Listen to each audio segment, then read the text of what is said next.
Assalamualaikum warahmatullahi wabarakatuh. Perkenalkan, nama saya Merlin Darise dari Prodi Kimia kelas B.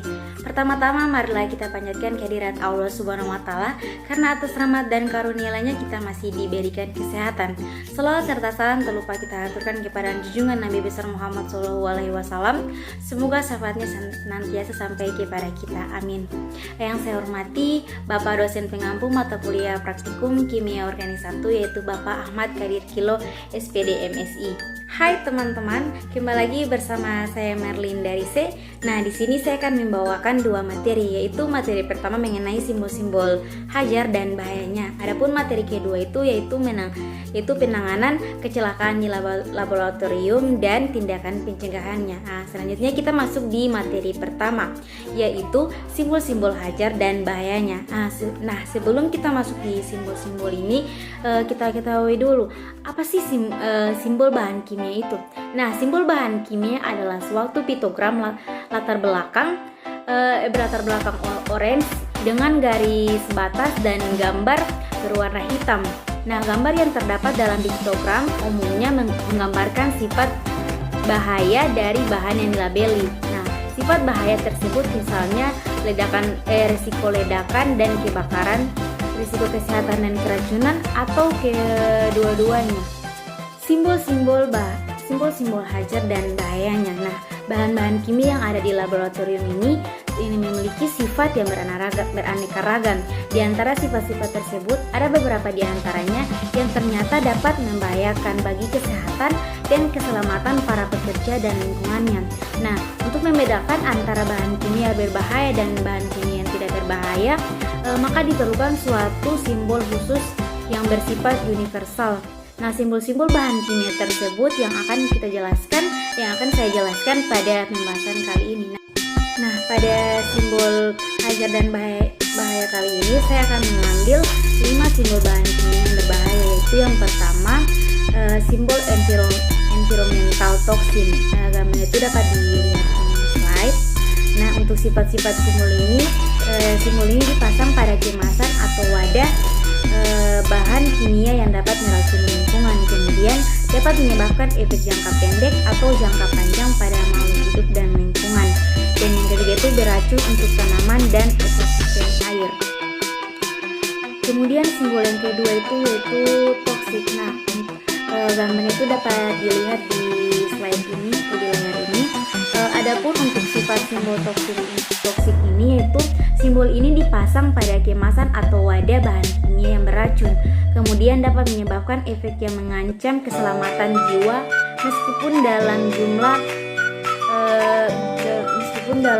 kecil dan dengan paparan singkat. Kemudian yang ketiga yaitu jangan sampai kontak dengan kulit atau mata, hindari kontak dengan kulit atau mata. Dan yang ketiga itu jangan sampai terhirup atau tertelan. Kemudian simbol ketiga yaitu flammable. Untuk gambar itu dapat dilihat di layar ini atau di slide ini. Nah, simbol ini dipasang pada kemasan atau wadah yang berisi bahan kimia yang mudah terbakar. Kemudian dapat terbakar jika terkena panas, sumber nyala atau nyala api. Hindari sumber di mulut, jaga jarak, pakailah pakaian pelindung. Kemudian kita masuk di simbol keempat, yaitu iritan. Untuk gambar itu dapat dilihat di layar ini. Simbol ini dipasang pada kemasan atau wadah bahan kimia yang dapat menyebabkan iritasi, dapat menyebabkan ruam atau gangguan kesehatan jangka pendek atau toksisitas rendah. Jangan sampai terhirup, tertelan, atau membiarkan kontak dengan kulit atau mata. Dapat menyebabkan kerusakan pada lapisan ozon. Jangan lepaskan ke lingkungan. Kemudian kita masuk di simbol yang kelima, atau yang terakhir, yaitu kompresif gas. Nah, untuk gambarnya itu dapat dilihat di layar ini atau slide ini. Simbol ini dipasang pada kemasan atau wadah tabung yang berisi gas terkompresi atau bertekanan. Gas mungkin sangat dingin saat dilepaskan. Wadah dapat meledak jika dipanaskan. Jauhi dari sumber panas, hindari kontak dengan kulit atau mata. Nah, adapun itulah penjelasan mengenai simbol hajar dengan bahayanya.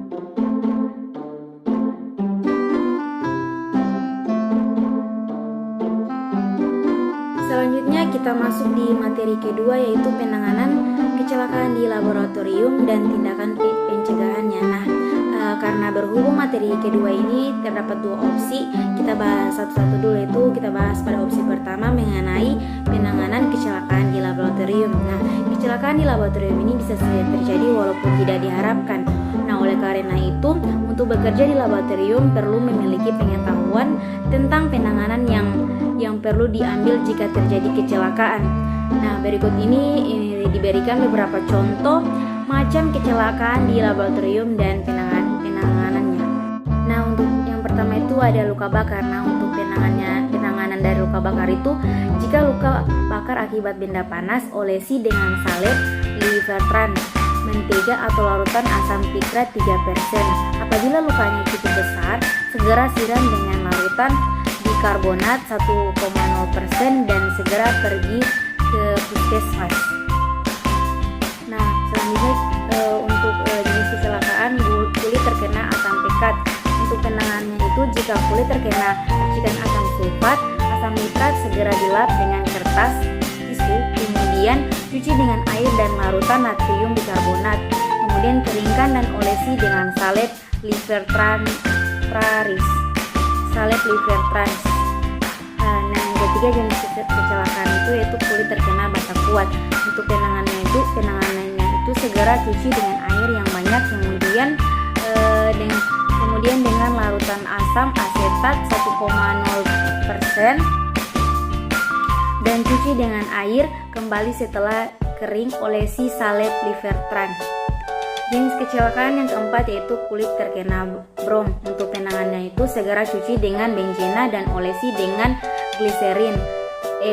Setelah beberapa saat, cuci sisa gliserinnya dengan air dan olesi dengan salep livertran. Yang kelima yaitu jenis kecelakaan kulit terkena logam natrium.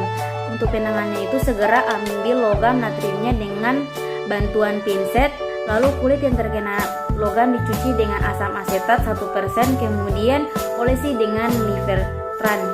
Selanjutnya jenis kecelakaan yaitu kulit terkena fosfor. Untuk penanganannya itu ambil fosfor dengan fosfor bekasnya dicuci dengan air dingin sebanyak-banyaknya, kemudian olesi dengan larutan perak nitrat 1%. Selanjutnya kulit terkena zat organik. Untuk penanganannya itu, jika kulit terkena zat organik yang korosif, segera cuci dengan alkohol, kemudian cuci lagi memakai sabun dan air hangat.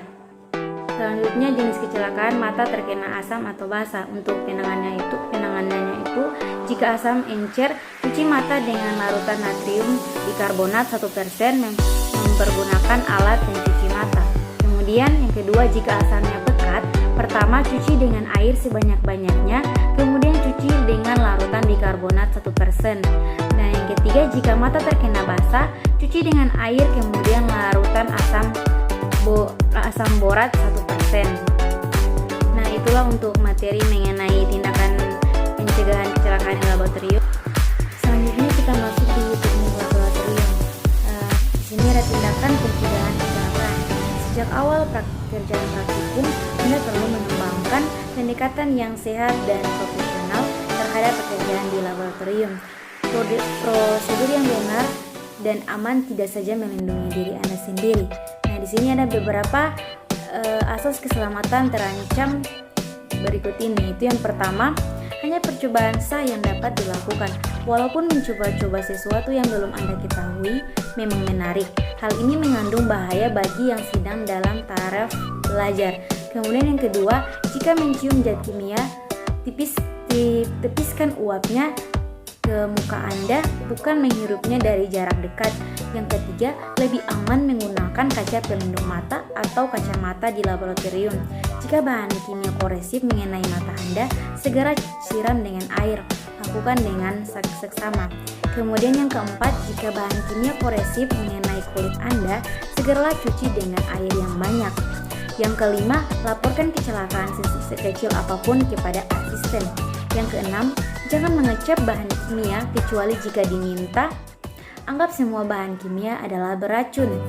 Yang ketujuh, gunakan lemari asam untuk melaksanakan percobaan yang mungkin melepaskan gas beracun. Yang kedelapan, jika menyusupkan pipa gelas, termometer atau alat gelas ke dalam lubang pada sumbat karet, lumasi kedua belah pihak dengan air atau gliserin. Lindungi tangan Anda dengan kain handuk untuk menjaga pecahnya gelas, dan dengan halus putarlah pipa seraya memasukkannya.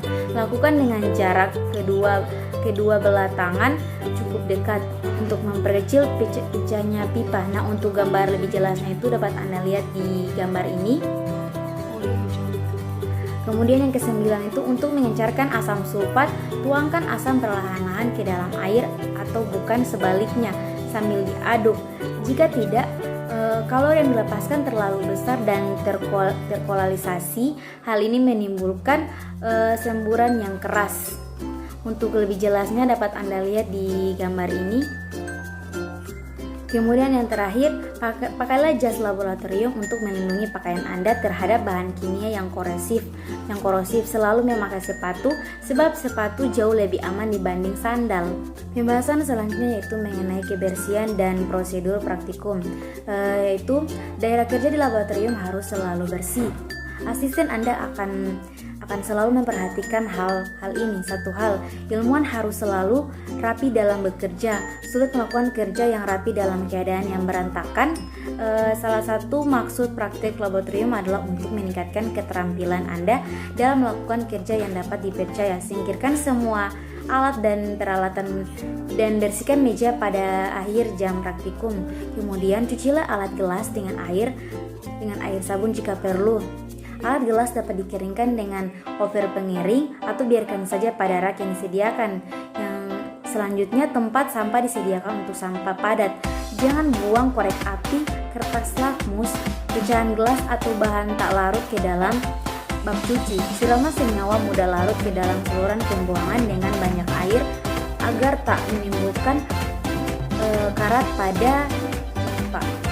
Kemudian beberapa hal yang selanjutnya Anda ketahui mengenai pengambilan bahan kimia dan botol bereaksi. Yang pertama, baca labelnya 2 kali sebelum menggunakannya. Kemudian yang kedua, jangan mengembalikan bahan kimia sisa ke dalam botol. Kesalahan mudah dibuat dan konsekuensinya mencelakakan. Demikian pula jangan mengambil bahan kimia berlebihan. Yang ketiga, letakkan botol bereaksi pada raknya. Alihkan reaksi ke meja Anda dalam gelas piala, labu atau tabung reaksi. Kemudian jangan masukkan pipet, penetes atau sudut ke dalam botol bereaksi. Tuangkan bahan kimia dari botolnya untuk menghindari kontaminasi. Kemudian dalam menimbang bahan kimia, usahakan jangan tumpah. Segera bersihkan setiap bahan yang tercecer. Kemudian jangan cembari sumbat atau tutup botol dengan meletakkannya di atas meja. Peganglah dengan menggigitnya memakai jari Anda. Untuk gambarnya dapat dilihat di gambar ini. Kemudian apabila memanaskan cairan dalam tabung reaksi, arahkan mulut tabung menjauhi Anda atau siapapun untuk menghindarkan golakan yang dibebaskan tiba-tiba akibat pemanasan yang tinggi.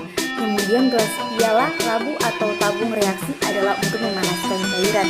Alat pengukur volume seperti labu atau labu ukur tidak untuk dipanaskan. Alat perselin dapat dipanaskan sampai merah membara, tetapi cara terbaik adalah jangan memanaskannya tiba-tiba. Bahan selanjutnya yaitu pembakaran bunsen. Pembakaran bunsen sering digunakan sebagai alat pemanas di laboratorium. Gas alam dan udara yang masing-masing dapat diatur volumenya dicampurkan perlahan dalam laras pembakar. Perhatikan kerucut nyala bagian dalam sambil mencampur gas dan udara, kemudian kerucut luar. Jika pembakarnya telah sempurna, pemanasan paling efisien jika dilakukan tepat di ujung kerucut dalam nyala yang baik atau oksidasi, yaitu pada bagian yang hampir tak berwarna. Campuran gas yang berlebihan menghasilkan nyala kuning atau reduksi. Pemanasan selanjutnya itu menangani dan mengukur cairan. Anda dapat menuangkan cairan dengan mudah dari dalam satu wadah ke wadah lain dengan mengarahkannya aliran memakai batang pengaduk. Untuk menghindari kontaminasi pada sumbat, peganglah di antara jemari seperti terlihat pada gambar terdahulu. Nah, untuk mengukur volume cairan dengan teliti, gunakan pipet dan buret. Jika menggunakan pipet, isaplah cairan dengan bola isap dan tahan dengan melekatkan ujung jari pada pangkat pipet. Biarkan permukaan cairan turun sampai pada garis yang diinginkan. Kemudian pindahkan pipet yang berisi cairan ke wadah lain dan biarkan mengalir dengan menyentuhkan ujung pipet pada sisi wadah dengan menguncangkan pipet untuk menyatukan tetes terakhir. Pengukuran volume cairan kira-kira diperoleh dengan membaca volume pada gelas ukur. Letakkan kedudukan pada mata Anda sejajar dengan permukaan cairan.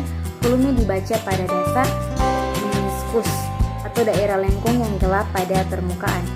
Golakan atau pembebasan uap secara mendadak karena panas yang terlalu tinggi sering terjadi jika cairan dipanaskan. Hal ini dapat dihindari dengan menaruh benda padat seperti batu didi, pecahan kaca, atau batang pengaduk dalam wadah dan letakkan nyala langsung di bawah benda-benda ini. Tabung reaksi yang berisi cairan sebaiknya dipanaskan pada sisinya dan diputar terus-menerus untuk mencegah letusan mendadak. Untuk gambar lebih jelasnya dapat dilihat di gambar ini. Materi selanjutnya yaitu memindahkan dan menimbang padatan. Yang pertama yaitu pemindahan. Padatan sebaiknya diguncangkan atau dilonggarkan agar mudah disendok atau dituang dari wadahnya. Sebagian botol memiliki tutup datar sehingga dapat ditaruh terbalik di atas meja untuk mencegah kontaminasi. Cara yang mudah untuk mengambil jumlah padatan yang tepat adalah dengan mengaduk perlahan seraya menuangkan. Seringkali digunakan sendok atau sudip untuk mengambil padatan dalam jumlah kecil. Gunakanlah sudip yang bersih. Materi selanjutnya yaitu bagian B, menimbang. Nah, pada menimbang ini saya mengambil alat timbangan neraca analitik. Nah, kemudian cara menggunakan timbangan analitik. Selalu jaga kebersihan timbangan analitik dan meja timbang. Kuas pembersih telah disediakan untuk membersihkan tumpahan pada timbangan. Jika tidak yakin bahwa timbangan sudah bersih, konsultasikan kepada penanggung jawab laboratorium atau alat. Kemudian adapun menggunakan timbangan yang benar yaitu yang pertama, gunakan timbangan top loading jika berat bruto atau presi rendah yang diperlukan. Yang kedua, gunakan timbangan top loading jika menimbang NaOH, pelet, atau asam kuat. Yang ketiga, gunakan timbang top loading jika masanya besar untuk ditimbang. Dan yang keempat, gunakan timbangan analitik jika presisi tinggi yang dibutuhkan atau lebih dari atau 0,0001 gram. Adapun dengan menimbang menggunakan timbangan top loading itu yang pertama, hidupkan timbangan dan tunggu hingga layar menunjukkan kestabilan. Jika perlu, nolkan kembali. Yang kedua, letakkan objek yang akan ditimbang di atas pan timbangan. Lihat catatan di bawah dan tunggu hingga layar menunjukkan angka yang stabil. Kemudian catat berat objek yang ditimbang. Jika Anda melakukan tarik alas dari objek yang akan ditimbang, letakkan alas objek di atas wadah atau timbangan dan tunggu hingga angka yang ditunjukkan oleh layar menjadi stabil. Tekan tombol enter, biarkan layar menunjukkan angka 0,00 gram yang stabil. Letakkan dengan hati-hati objek atau material yang akan ditimbang di atas alas. Tunggu hingga layar menunjukkan angka yang stabil. Angka yang stabil itulah berat objek yang Anda catat. Kemudian keluarkan objek beserta alasnya dari timbangan dan bersihkan timbangan secara hati-hati dengan kuas yang telah disediakan. Kemudian biarkan layar menunjukkan angka yang stabil, lalu nolkan kembali timbangannya. Selanjutnya menimbang menggunakan timbangan analitik. Yang pertama, duduklah dengan nyaman di bangku yang tersedia di laboratorium. Ini akan membuat Anda memegang kendali saat Anda menggunakan timbangan analitik. Kemudian yang kedua, pastikan pintu timbangan analitik tertutup. Kemudian yang ketiga, nyalakan timbangan dan tunggu hingga layar menunjukkan angka yang stabil. Jika perlu, nolkan kembali. Kemudian buka pintu timbangan analitik. Letakkan objek yang akan ditimbang di atas pan timbangan secara hati-hati. Kemudian tutup pintu, timbangan, dan tunggu hingga layar menunjukkan angka yang stabil. Catat berat objek yang akan ditimbang. Jika Anda melakukan tar untuk alat yang Anda gunakan untuk menimbang, letakkan alas atau wadah di atas pada timbangan. Tutup pintu timbangan dan tunggu hingga angka di layar menjadi stabil. Tekan kembali tar, biarkan angka di layar stabil 0,00 gram. Buka pintu timbangan dan letakkan bahan kimia sedikit demi sedikit hingga mendekati massa bahan kimia yang diinginkan. Kemudian tutup pintu timbangan, biarkan layar menunjukkan angka yang stabil. Catat massa atau berat yang muncul di layar timbangan. Kemudian keluarkan objek dari timbangan dan biarkan angka di layar menjadi stabil. Kemudian bersihkan dengan hati-hati menggunakan kuas yang telah disediakan. Nah, selanjutnya tutup pintu timbangan dan biarkan layar menunjukkan angka yang stabil, lalu nolkan kembali timbangannya. Kemudian jangan pernah meletakkan bahan kimia secara langsung di atas pan timbangan analitik. Selalu gunakan alas kertas, wadah atau wadah gelas di atas pan timbangan. Kemudian menjatuhkan objek di atas pada pan timbangan. Selalu berhati-hati meletakkan objek di atas timbangan. Kemudian meletakkan objek panas di atas pan timbangan. Objek yang ditimbang sebelumnya harus bersuhu kamar. Selanjutnya melebihi kapasitas maksimum timbangan. Duduk di atas meja timbang. Memindahkan timbangan analitik harus berada pada tempat yang rata horizontal untuk dapat berfungsi sebagaimana mestinya. Kemudian jangan pernah terlalu bersemangat dalam membersihkan pan timbangan. Selalu gunakan kuas yang telah disediakan. Kemudian materi selanjutnya itu pemindahan endapan. Yang pertama, penyaringan. Metode baku untuk memisahkan endapan padat dan dari cairannya adalah dengan mencairkannya. Kertas saring berfungsi sebagai penapis halus. Jenis kertas saring beragam, dari yang halus sampai yang kasar, dan berbagai mutu. Kertas saring dilipat sebelum dimasukkan ke dalam corong. Sobekkan ujung-ujungnya sedikit dan lembabkan kertas dalam corong sampai tepi atasnya tertutup rapat dan dari udara. Untuk gambarnya dapat dilihat di gambar ini. Kemudian alat penyaringan ditunjukkan pada gambar tadi. Endapan di atas kertas dapat dicuci dengan menuang cairan kertas kepada endapan tersebut. Untuk lebih jelasnya dapat dilihat di gambar ini. Kemudian padatan sering mengendap didasari pada wadah dengan cepat. Dalam hal ini sebagian besar cairan dapat dituangkan tanpa mengganggu padatan. Cairan ini disebut dekantasi. Untuk gambarnya dapat dilihat. Adapun dekantasi yaitu pemisahan campuran heterogen atau pemisahan zat padat dan larutannya. Caranya yaitu mengendapkan campuran, kemudian yang kedua menuangkan cairan zat pelarutnya. Kemudian materi selanjutnya yang bagian B yaitu pemusingan atau centrifuge. Asas dari proses pemisahan ini sama dengan dekantasi. Pemusing atau centrifuge adalah alat untuk meningkatkan laju pengendapan dengan memakai gaya sentrifuge memutar secara cepat dalam pemutaran, bukan gaya gravitasi. Baiklah, itulah materi dari saya. Mohon maaf jika ada kekurangan, karena kekurangan datang dari Allah dan kekurangan bisa saya datang dari manusia. Sekian dari saya. Wassalamualaikum warahmatullahi wabarakatuh.